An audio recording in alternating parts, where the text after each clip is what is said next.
আসসালামু আলাইকুম সোনা বন্ধুরা, কেমন আছেন সবাই? আমি হুসনারা বিউটি আলহামদুলিল্লাহ অনেক ভালো আছি। তা আমি ওদিনকে আপনাদেরকে দেখাইছিলাম একটা মাছের ডিম মাখানো। আজকে আবার দেখা দিচ্ছি, আজকে আবার একটু অন্যভাবে রান্না করবো। তো তাই আমি এখানে নিয়েছি কাঁচামরিচ কেটে নিয়েছি, আর এখানে আছে পেঁয়াজ কুচি, দিয়ে দিব একটু লবণ, দিয়ে দিচ্ছি লবণ মাখানোর জন্য, একটু হলুদের গুঁড়া,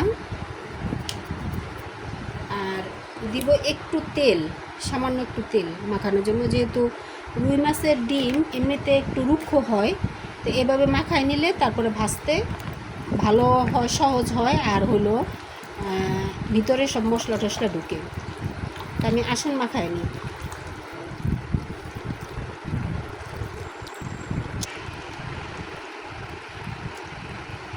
শেষ হয়ে গেছে, এখন ভেজে নিব।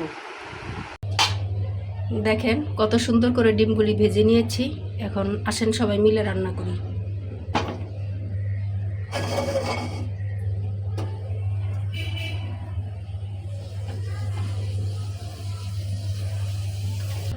বিসমিল্লাহ, দিয়ে দিচ্ছি তেল। আমি এখানে 2 টেবিল চামচের মতো তেল দিয়েছি। দিয়ে দিলাম পেঁয়াজ কুচি,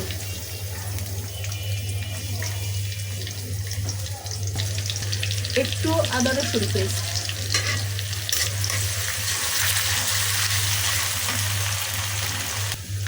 এখন মশলাটা যাতে সিদ্ধ হয় সেজন্য আমি দিয়ে দিচ্ছি একটু পানি, স্বাদ মতো একটু লবণ,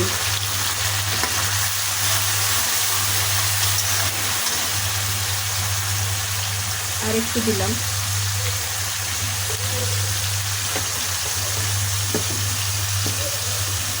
আমি এই ডিমটা রান্না করব শসা দিয়ে।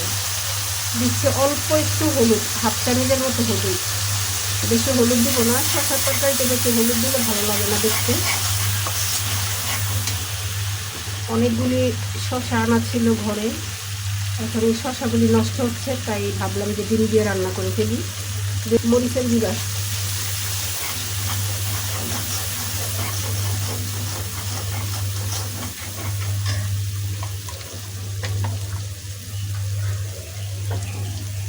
এখন এই দেখেন শসার সাথে আমি একটা আলু এরকম চিকন চিকন করে কেটে নিয়েছি, দিয়ে দিচ্ছি শসা।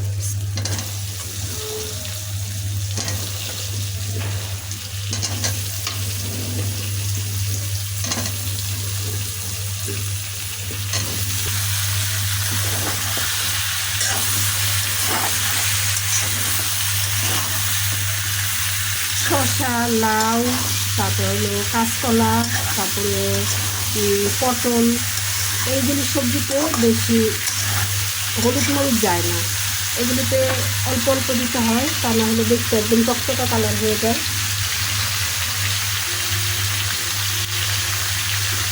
দিয়ে দিলাম কয়েকটা কাঁচামরিচের ফালি। এখন আমি একটু কষাই দিব ভালো করে, কষানো ডাল। এখন দিব একটু পরিমাণ মতো ঝোল,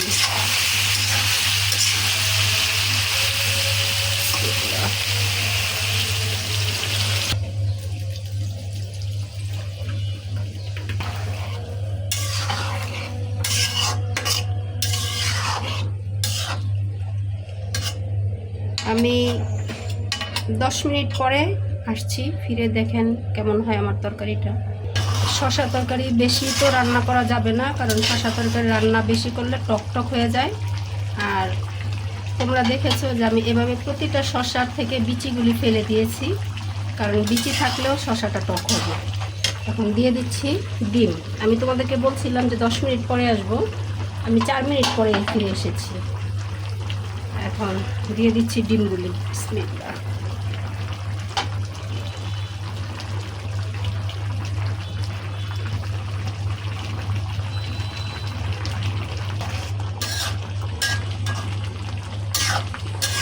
আর কতটুকু ঝোল দিলাম দেখলে, এই ঝোল থেকে কিন্তু ডিমেও ঝোল টানবে, একদম মাখা মাখা হয়ে যাবে। এখন দিয়ে দিচ্ছি একটু গুঁড়া জিরা, ভাজা গুঁড়া জিরা,